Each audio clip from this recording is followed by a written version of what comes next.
إذ قال الحواريون يا عيسى ابن مريم هل يستطيع ربك أن ينزل علينا مائدة من السماء قال اتقوا الله إن كنتم مؤمنين۔ آج سورۃ المائدہ آیت نمبر 112 کا بیان ہے۔ جب حواریوں نے کہا اے عیسیٰ ابن مریم، کیا آپ کا رب ہم پر آسمان سے خوان نازل کر سکتا ہے؟ تو عیسیٰ علیہ السلام نے کہا قَالَ اتَّقُوا اللَّهَ، اللہ سے ڈرو، ان کنتم مومنین، اگر تم ایمان والی ہو۔ قالوا نريد أن نأكل منها وتطمئن قلوبنا ونعلم أن قد صدقتنا ونكون عليها من الشاهدين۔ انہوں نے کہا ہم تو یہ چاہتے ہیں کہ ہم اس خوان سے کھائیں اور ہمارے دل مطمئن ہو جائیں اور ہمیں یقین ہو جائے کہ آپ نے ہم سے سچ کہا تھا اور ہم اس پر گواہی دینے والوں سے ہو جائیں۔ ہم تو اس لیے چاہتے ہیں، یعنی جب حواریوں نے کہا کہ اے عیسیٰ ابن مریم، کیا آپ کا رب ہم پر آسمان سے خوان نازل کر سکتا ہے؟ عیسیٰ علیہ السلام نے کہا اللہ سے ڈرو اگر تم ایمان والی ہو۔ تو انہوں نے کہا کہ ہم تو یہ چاہتے ہیں کہ ہم اس خوان سے کھائیں تاکہ ہمارے دل مطمئن ہو جائیں، یعنی ہمارا یقین، وہ آگے میں آپ سے عرض کرتا ہوں، ہمارا یقین پختہ ہو جائے اور ہمیں یقین ہو جائے کہ آپ نے ہم سے سچ کہا تھا اور ہم اس پر گواہی دینے والوں میں سے ہو جائیں، ہم بھی گواہی دیں۔ تو کل اگر آپ کو یاد ہو تو کل کی درس قرآن کے اندر اللہ تعالیٰ نے حضرت عیسیٰ علیہ السلام کے اوپر 8 نعمتوں کا ذکر فرمایا تھا کہ یاد کیجئے جب ہم نے آپ کو یہ نعمت عطا فرمائی، یہ نعمت عطا فرمائی، یہ نعمت عطا فرمائی۔ اب 9ویں نعمت کا ذکر فرمایا جا رہا ہے کہ جب ان حواریوں نے خواہش کی اور فرمائش کی تو حضرت عیسیٰ علیہ السلام نے دعا فرمائی تو آسمان سے وہ خوان کا نازل ہونا، خوان۔ تو امام ابو جعفر محمد بن جریر طبری اپنی سند کے ساتھ روایت کرتے ہیں کہ حضرت ابن عباس رضی اللہ تعالیٰ عنہما نے بیان کیا کہ حضرت عیسیٰ علیہ السلام نے بنی اسرائیل سے فرمایا کہ تم اللہ کے لیے 30 روزے رکھو، پھر اللہ سے دعا کرو تو اللہ تعالیٰ تمہاری دعا قبول کرے گا، کیونکہ جو شخص کسی کے لیے عمل کرے وہ اس کا اجر عطا فرماتا ہے۔ اب بنو اسرائیل نے 30 روزے رکھے، پھر حضرت عیسیٰ علیہ السلام سے کہا کہ اے خیر کی تعلیم دینے والے، آپ نے کہا تھا کہ جو شخص کسی کے لیے عمل کرے اس کا اجر اس کے ذمہ ہوتا ہے، تو آپ نے ہمیں 30 روزے رکھنے کا حکم دیا تھا، سو ہم نے رکھ لیے، اور ہم جس کے لیے بھی 30 دن کام کریں وہ ہمیں سیر کر کے کھانا کھلاتا ہے۔ تو اس وقت ان کے حواریوں نے ان سے یہ سوال کیا، یعنی کہ تب انہوں نے کہا کہ آپ کا رب ہم پر آسمان سے خوان نعمت نازل کر سکتا ہے؟ خوان نعمت۔ اب اصل میں وہ لوگ اپنے دعوے کے مطابق مومن تھے، اور ان کا یہ کہنا کہ کیا اللہ ایسا کر سکتا ہے، تو یہ اللہ کی قدرت پر شک کی وجہ سے نہیں تھا، بلکہ محض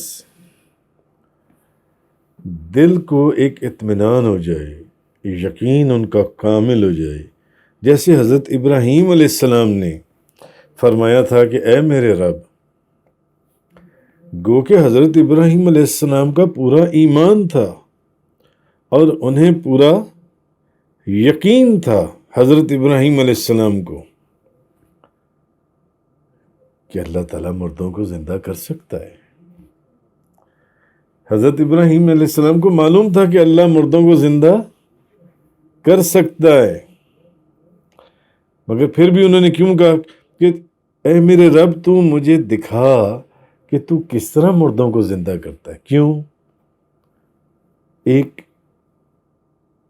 اطمینان، ایک یقین،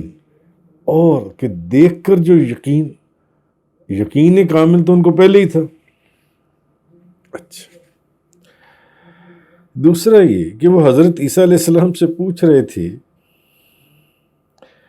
کہ کیا آپ کا جو رب ہے وہ آسمان سے خوان نازل کر سکتا ہے؟ تو اصل میں یہ تھا کہ وہ پوچھ یہ رہے تھے حضرت عیسیٰ علیہ السلام سے کہ ایسا سوال کرنا کیا اس کی بارگاہ میں حکمت کے خلاف تو نہیں ہے؟ تو حضرت عیسیٰ علیہ السلام نے فرمایا کہ تم اللہ سے ڈرو، اللہ سے ڈرو، اللہ سے فرمائشی معجزہ نہ طلب کرو. اللہ سے فرمائشی معجزہ طلب کر رہے ہو، تمہارے اس عمل سے یہ ظاہر ہوتا ہے، تمہارے اس عمل سے بظاہر یہ ظاہر ہوتا ہے کہ تم ضدی بھی ہو اور ہٹ دھرم بھی ہو. تو تم تقوی اختیار کرو اور اپنے جو مطالبات ہیں نا ان پر صبر کرو، کیونکہ جو اللہ سے ڈرتا ہے اللہ اس کے لیے کوئی نہ کوئی راستہ نکال دیتا ہے. جیسے کہ سورۃ الطلاق وَمَن يَتَّقِ اللَّهَ يَجْعَل لَّهُ مَخْرَجًا، اور جو شخص اللہ سے ڈرے گا اللہ اس کے لیے نجات کا راستہ پیدا کر دے گا. وَيَرْزُقْهُ مِنْ حَيْثُ لَا يَحْتَسِبُ وَمَن يَتَوَكَّلْ عَلَى اللَّهِ فَهُوَ حَسْبُهُ، اور اس کو وہاں سے رزق دے گا جہاں سے اس کا گمان بھی نہ ہوگا، اور جو اللہ پر بھروسہ کرے گا تو اللہ اس کے لیے کافی ہے. تو حواریوں نے کہا کہ ہم تو یہ چاہتے ہیں کہ ہم اس خوان سے کھائیں تاکہ ہمارے دل مطمئن ہو جائیں اور ہمیں یقین ہو جائے کہ آپ نے ہم سے جو کہا تھا وہ سچ کہا تھا. تو حواری جو ان سے ہیں وہ اس خوان کو کسی معجزے کے طور پر طلب نہیں کر رہے تھے. اصل میں ان کا کہنا یہ تھا کہ ہمارے پر بھوک غالب ہے اور ہمیں کہیں اور سے کھانا نہیں ملا، کیا آپ کا رب ہمارے پر خوان نازل کر سکتا ہے؟ پہلی امتوں کے اندر ایسے سوالات ہوتے تھے. آپ پیچھے یہود و نصارہ کا بڑا پڑھ آئی ہیں اور سن آئی ہیں اور سمجھ آئی ہیں. تو اس لیے اے ہمارے پیارے نبی، ہم نے آپ سے اس دعا کی درخواست کی کہ آپ دعا کریں آسمان سے ہمارے لیے کھانا جن سے. تو یہ چیز ان آیات کے اندر فرمائی گئی. آگے فرمایا قَالَ عِيسَى ابْنُ مَرْيَمَ اللَّهُمَّ رَبَّنَا أَنزِلْ عَلَيْنَا مَائِدَةً مِّنَ السَّمَاءِ.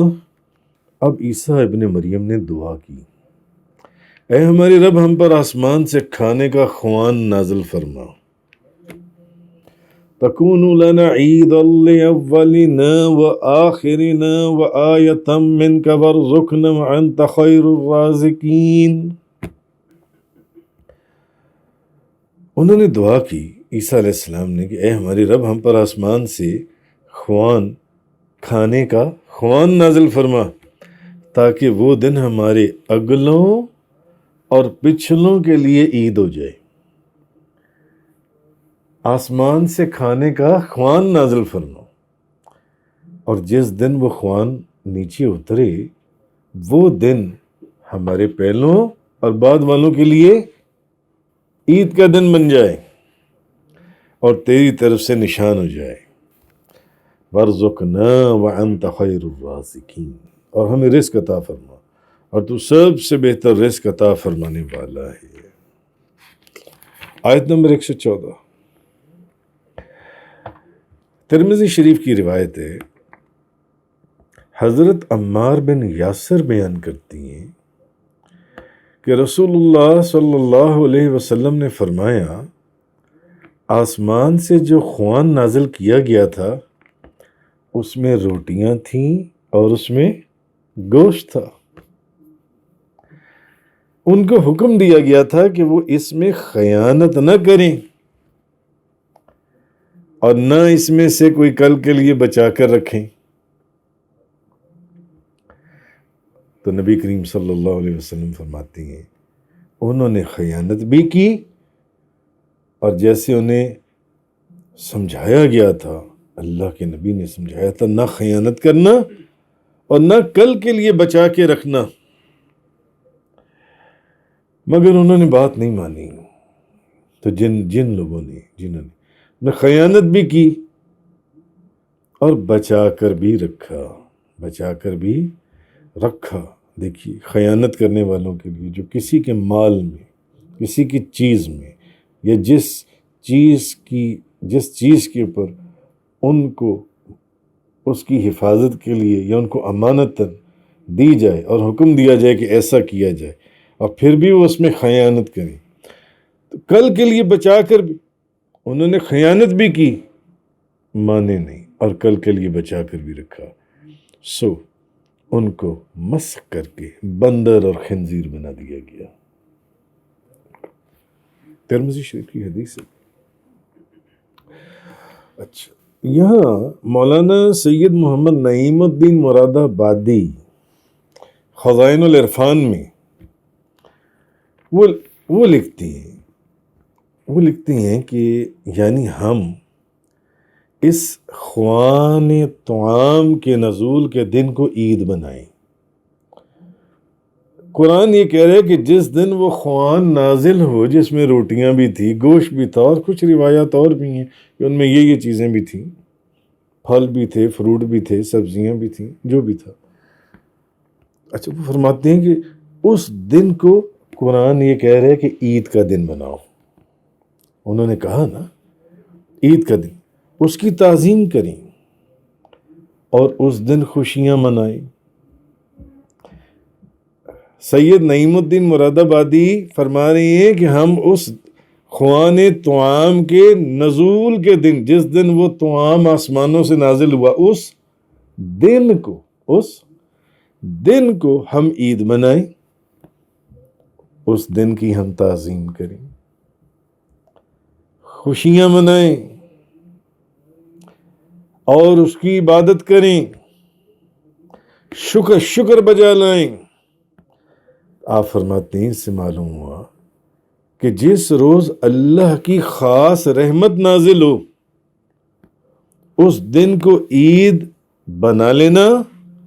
خوشیاں منانا، عبادت کرنا، شکر الہی بجا لانا، یہ صالحین کا طریقہ ہے۔ قرآن بیان کر رہا ہے اور قرآن سے وہ یہ مسئلہ نکال رہی ہیں، یہ صالحین کا طریقہ ہے۔ اور آگے فرماتے ہیں کہ کچھ شک نہیں کہ سید عالم صلی اللہ علیہ وسلم کی تشریف آوری اللہ تعالیٰ کی عظیم ترین نعمت اور بزرگ ترین رحمت ہے۔ سید نعیم الدین مراد آبادی خزائن العرفان میں فرما رہے ہیں کہ جس دن طعام نازل ہوا، وہ خوان جون سے، تو اس دن کو اصل میں ہم اس خوان طعام کے نزول کے دن کو ہمیں پیغام یہ دیا جا رہا ہے کہ عید منائیں،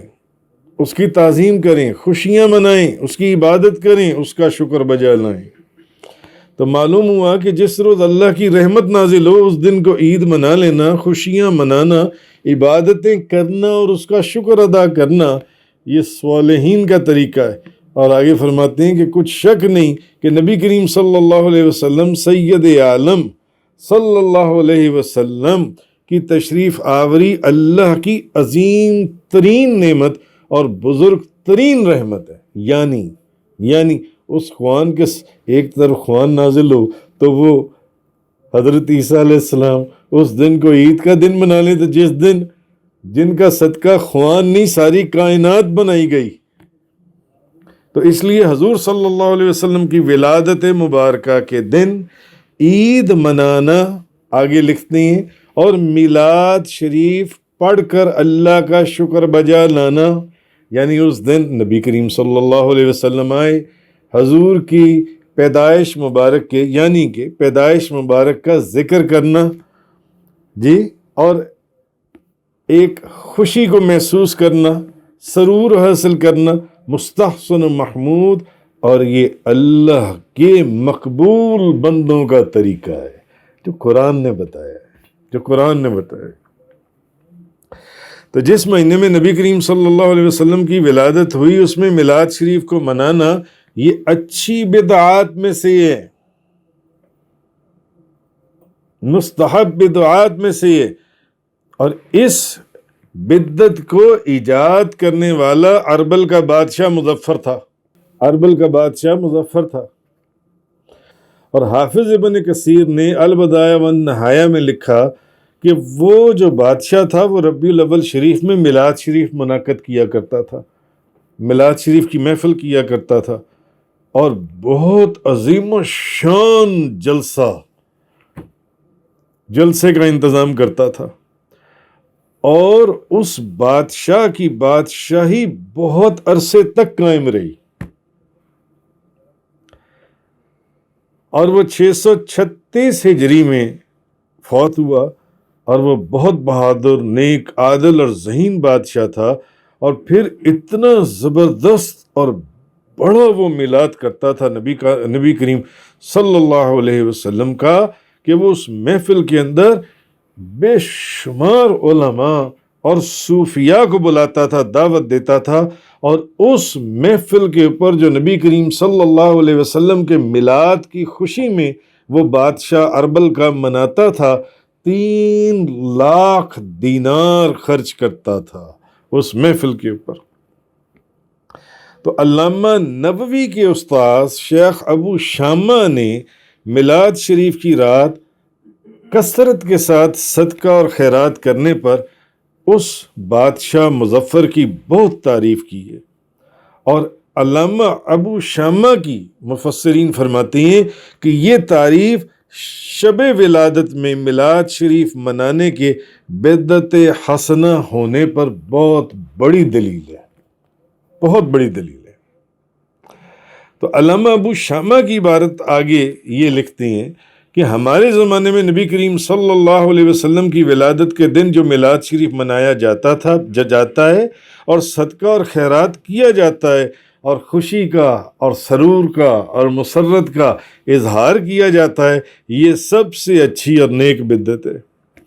تو اس عمل کے ذریعے نبی کریم صلی اللہ علیہ وسلم سے محبت کی وجہ سے پھر جب وہ 3 لاکھ دینار خرچ کیے جاتے ہیں، یعنی لوگ صدقہ اور خیرات کرتے ہیں، دیگیں پکتی ہیں، لوگوں کو کھانا کھلایا جاتا ہے، حضور کی تشریف آوری میلاد کی خوشی کے اندر حسن سلوک کیا جاتا ہے، تو وہ فرماتے ہیں کہ جس شخص نے اس بدعت کو ایجاد کیا اللہ اس کو نیک جزا دے. اور فرماتے ہیں کہ اس عمل کی وجہ سے کفار اور منافقین، پولیتھیسٹ اور منافقین، ہپوکریٹ، ان کے دل غیظ اور غضب سے جلتے ہیں. اچھا، علامہ زرقانی مالکی نے لکھا کہ حافظ ابو الخیر شمس الدین بن الجزری نے کہا کہ ابو لہب جس کی مذمت میں قرآن نازل ہوا، ابو لہب، اس نے نبی کریم صلی اللہ علیہ وسلم کی ولادت کی خوشی میں اپنی باندی سویبہ کو انگلی کے اشارے سے آزاد کر دیا تھا. جا تجھے میں نے آزاد کیا، تو اللہ تعالیٰ نے اس کو اس فعل کی جزا دی کہ ہر پیر والے دن وہ اس انگلی کا سرا چوستا تو اس کی عذاب میں کمی ہو جاتی تھی. تو نبی کریم صلی اللہ علیہ وسلم کا جب امتی اور مسلمان اور مواحد، وہ تو کئی بتوں کو پوجنے والا تھا،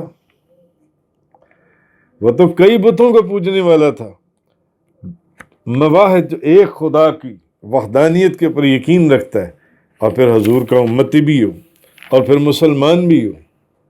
جب ایمان کے رشتے سے آپ کی ولادت پر خوشی منائے گا اور اپنی جو خدا نے یعنی اس کو استطاعت دی ہے اس کے مطابق مال خرچ کے صدقہ اور خیرات کرے گا تو اس کی جزا کیا ہوگی؟ جبکہ یعنی وہ ایک کافر تھا اور اس نے حضور کے میلاد کی خوشی منائی تو اس کے عذاب میں کمی واقع ہوئی۔ تو جب ایک موحد، ایک مسلمان ایمان کی حالت میں حضور کی ولادت کی خوشی منائے گا تو اور خیرات کرے گا اور صدقہ کرے گا تو اس کی جزا کیا ہوگی؟ اور مجھے یہ امید ہے کہ اللہ تعالیٰ اس کو اپنے فضل عمیم سے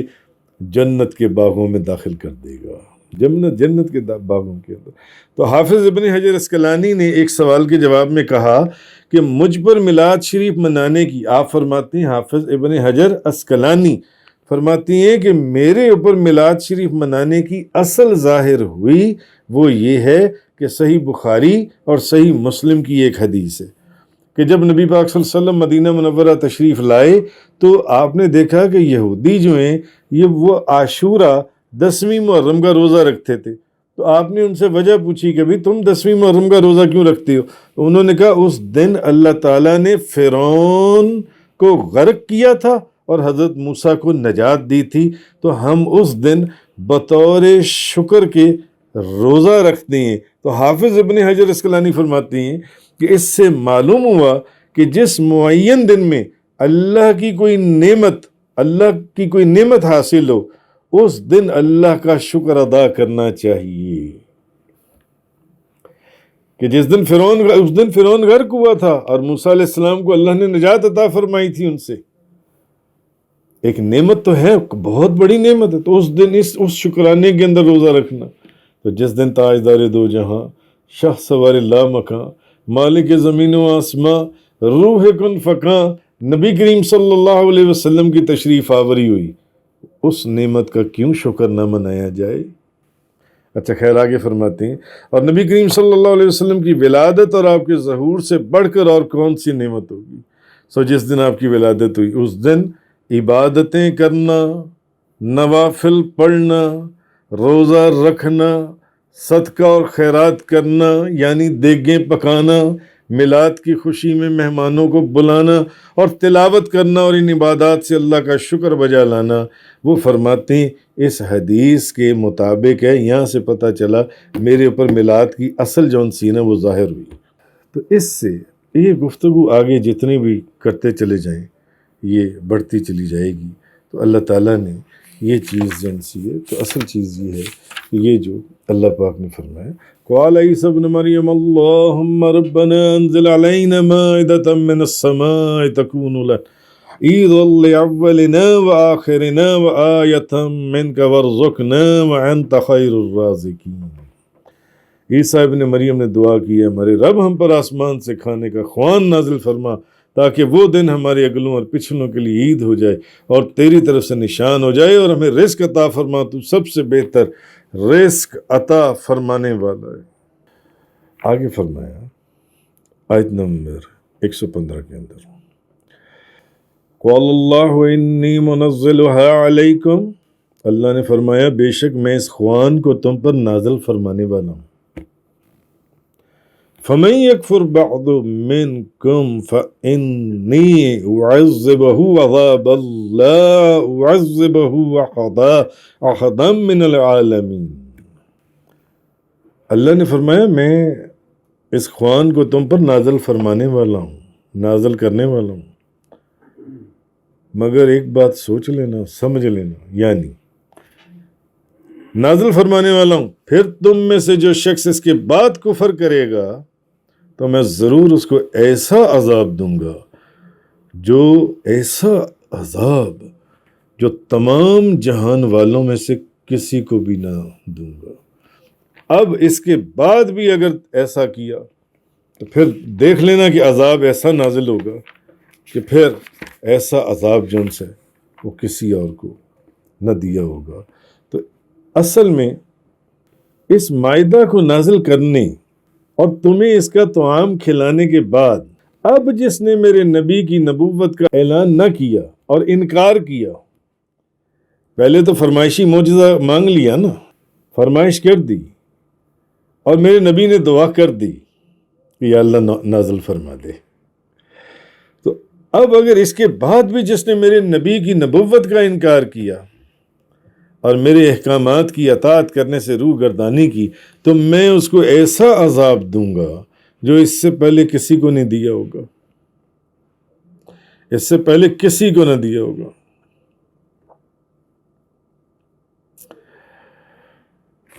جیسے کہ میں نے پیچھے ایک حدیث بیان کی ترمذی شریف کی کہ حضرت عمار بن یاسر بیان کرتی ہیں کہ رسول اللہ صلی اللہ علیہ وسلم نے فرمایا، آسمان سے جو خوان نازل کیا گیا تھا اس میں روٹیاں بھی تھیں اور گوشت بھی تھا، اور ان کو حکم دیا گیا تھا کہ نہ تو اس میں خیانت کرنا اور نہ کل کے لیے کچھ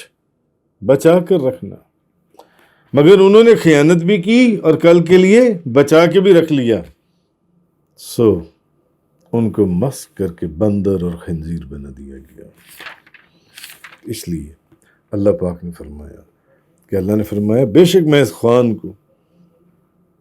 تم پر نازل فرمانے والا ہوں، مگر پھر تم میں سے جس شخص نے اس کے بعد کفر کرے گا، فَمَن يَكْفُرْ بَعْضَ مِنْكُمْ فَإِنِّي أُعَذِّبُهُ عَذَابًا لَا أُعَذِّبُهُ أَحَدًا مِنَ الْعَالَمِينَ. پھر بھی جو شخص اس کے بعد کفر کرے گا تو میں ضرور اس کو ایسا عذاب دوں گا جو تمام جہان والوں میں سے کسی کو بھی نہ دیا ہوگا. صدق اللہ تعالی وبلغ رسول اللہ صلی اللہ علیہ وسلم. تفسیر قرآن کا یہ لیکچر انگلش میں سننے کے لیے براہ کرم ڈسکرپشن میں موجود لنک پر کلک کریں.